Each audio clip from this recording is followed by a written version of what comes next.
Hey everyone, welcome back to the channel. I'm leaving in less than a week, as you may or may not know, for my trip abroad, and wanted to make sort of a last video in the house. Alright, so we got the two suitcases that I'm going to be bringing. For the most part they're packed, so just some last minute packing maybe next week and we're good to go. So today's video isn't going to be like my typical ones where I like to either make a cinematic or vlog and capture the action. It's going to be more of a retrospective story time where I reflect on a past experience and discuss the implications behind it. So feel free to stick around and listen. It'll be greatly appreciated, but if not, it's all good. But today's topic / theme is about stepping outside of your comfort zone and taking risks.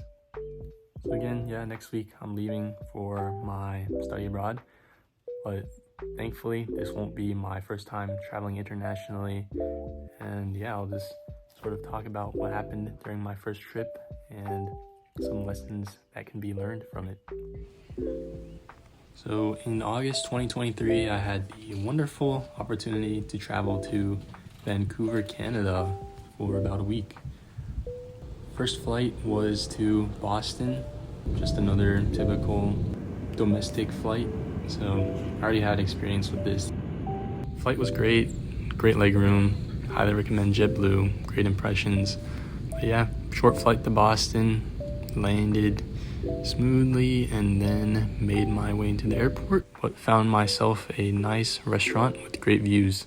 After a quick lunch, made my way to the next flight, which was to Vancouver, a 6-hour flight, much longer than the first, and great views out the window. Before I knew it, I was in Vancouver, beautiful British Columbia. Next few days, I was out exploring the city on my own. With independence comes responsibility, so I had to manage sort of like a budget. Didn't want to overspend on food, but at the same time didn't want to be cheap, so explored the city a lot. I really loved Stanley Park, really loved the scenery. Vancouver was great public transit, very clean for the most part, great environment, great weather. So my week was up, and this is where the true story comes into play.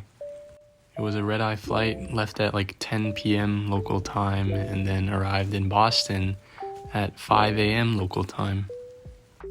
Now everything was going all right until my flight back to Raleigh was delayed. It was only 7 a.m. I was super tired, and this was the last news that I needed to hear. Now a 2-hour layover just became a 5-hour layover, and it's in these situations that we need to make the most of our time. After debating myself for almost an hour, I finally had the guts to leave the airport and visit downtown Boston for an impromptu city visit. Now admittedly, I'd normally never do such a thing.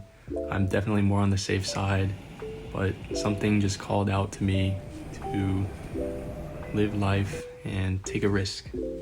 Something about Boston just screams history, because when I walked out of that subway station, I kid you not, one of the first things I saw was the Freedom Trail, and it wasn't even on purpose.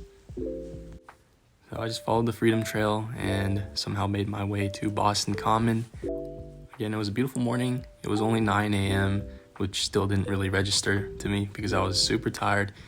But it was really early in the morning. There was like no tourists out, very calm, very peaceful. And that was basically my 30 minutes in Boston. Walked back to a subway station and I was out of there. So the next 2 hours just spent waiting in the airport.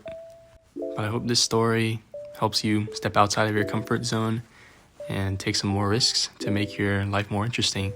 The important thing to remember is to know your limits. I hope in the future you will also have a similar story to tell. So as a recap, remember to step outside of your comfort zone, take risks, and know your limits. See you guys in the next one, and peace.